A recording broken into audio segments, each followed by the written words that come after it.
welcome back to the channel. I'm Stacy and you're watching Pop Culture Time Machine, where we hit rewind and relive the legendary, the cringy, and the unforgettable moments that happened this very week, way back when. All right, let's kick it off when Apple launched the iTunes Music Store on April 28th, 2003. It didn't just introduce a new way to buy music, it fundamentally rewired pop culture's relationship to music ownership and access. It marked the moment the digital age stopped being chaotic and became normalized. Before iTunes, file sharing, Napster, and LimeWire dominated. Music felt free, illegal, and unstable. The music industry was in crisis. iTunes offered legal downloads, affordable pricing at 99 cents per song, and convenience without guilt. The pop culture shift became more about paying for digital music as it was socially acceptable. This stabilized the music industry while permanently shrinking physical media's cultural role. Unlike the album centric era of the 1960s through the 1990s, iTunes emphasized individual tracks, instant gratification, and personal curation. So the pop culture shift started when listeners became editors. Playlists replaced liner notes, and hits mattered more than cohesive albums, a trend later intensifying by streaming.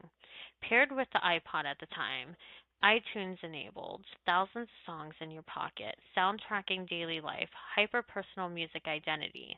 The pop culture shift became when music started becoming a lifestyle accessory, shaping moods, routines, and self image in real time. Because all songs lived in the same digital storefront, rock, hip hop, pop, indie, and classical sat side by side. Algorithms and charts mattered more than radio formats. The pop culture shift was that the taste became eclectic and individualized. Tribal genre and loyalty softened, making cross genre influence normal. iTunes lowered barriers to entry, enabled independent releases, reduced reliance on radio, but it also devalued albums financially, increased competition, accelerated release cycles. The pop culture shift became when visibility replaced longevity as the new struggle. Attention became the real currency.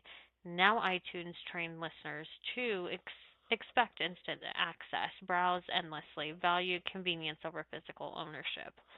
The pop culture shift was that ownership became optional. This psychological shift made Spotify, Apple Music, and streaming culture inevitable. So, in simple terms, the iTunes Music Store meant music went fully digital. Control shifted from industry to listener. Songs became modular, portable, and personal. Pop culture sped up and fragmented. If Sgt. Pepper made music an art object, iTunes turned it into a service. And everything about modern pop culture flows from that moment. Let's not forget those iconic movies like Tugboat Mickey, which was released on April 26, 1940. It marked a subtle but important moment in pop culture. Mickey Mouse evolved from a mischievous cartoon character into a fully formed long-term cultural icon designed for a mass family-friendly appeal. Earlier Mickey cartoons, late 1920s to about early 1930s, showed him as mischievous, impulsive, rough-edged. By Tugboat Mickey, Mickey's responsible, calm under pressure, a leader figure. The pop culture shift came as mascots became role models. Children's characters were now expected to embody stability, kindness, and reliability. The short emphasized humor without chaos, danger without cruelty, order restored by competence. The pop culture shift came as cartoons became family safe entertainment, paving the way for animation as a trusted household medium. Tugboat Mickey reflected Disney's shift toward polished animation, clear moral outcomes, emotional reassurance. The pop culture shift came as character consistency became brand strategy. Mickey wasn't just a character, he was corporate identity. As Mickey became more perfect, Donald Duck absorbed anger and chaos. Goofy embodied clumsiness. The pop culture shift came as pop culture learned to distribute personality traits across ensembles, a template still used in sitcoms and animated franchises. The short demonstrated tight narrative structure, studio driven production, repeatable tone. The pop culture shift came as cartoons became scalable media, capable of supporting merchandise, spin offs, and long term franchising. Released on the eve of World War II, the cartoon offered reassurance, stability, and order mattered. Familiar characters provided comfort. So the pop culture shift came as animation became emotional infrastructure, especially during uncertain times. In simple terms, Tugboat Mickey meant Mickey Mouse matured into a cultural symbol. Children's entertainment became morally central. Disney perfected its brand of safe, emotional storytelling. Franchising and character consistency became pop culture norms. It wasn't flashy, but it helped turn Mickey Mouse into a permanent, trusted figure in global pop culture, not just a cartoon of the moment. Here's your Did You Know of the Week. On April 27, 1981, when Xerox PARC introduced the computer mouse, it marked one of the most important quiet revolutions in pop culture. Computers stopped being machines you had to learn and started becoming tools you could intuitively use. Before the mouse, computers were text-based. Commands were memorized, interaction felt technical and alien. The mouse allowed users to point, click, drag, visually navigate the space. The pop culture shift came as technology began adapting to humans, not the other way around. So this changed how people felt about machines. The mouse made graphical user interfaces possible with windows, icons, menus, desktop metaphors.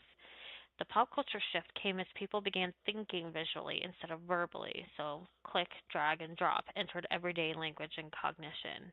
With the mouse, mistakes felt reversible. Exploration felt safe. Learning felt playful. The pop culture shift came as computers became approachable. This opened the door for children, artists, writers, and non technical users to participate in digital culture. The mouse enabled graphic design, digital illustration, desktop publishing, photo manipulation. So the pop culture shift came as creativity moved onto screens. Art, magazines, advertising, and later social media aesthetics all trace back to this shift. The mouse reshaped labor, so office work became screen based, paper metaphors went digital, productivity became navigational. The pop culture shift came as the modern office aesthetic was born. Cubicles, screens, and computer work became cultural norms. Although Xerox PARC didn't commercialize it widely, Apple adopted the mouse. Microsoft standardized it. The mouse became universal. The pop culture shift came as innovation moved from labs to living rooms. The mouse became a symbol of the digital age. The mouse gave users agency, precision, a feeling of mastery. The pop culture shift came as control became pleasurable.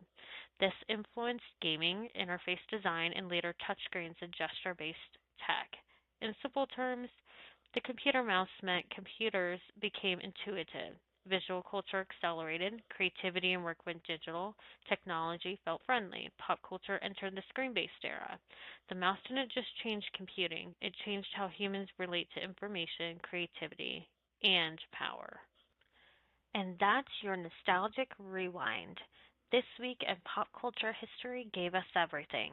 What's your favorite throwback moment? Let me know in the comments below. Don't forget to hit that like button, subscribe, and ring the bell so you never miss a ride in the pop culture time machine. Until next week, stay nostalgic, stay fabulous.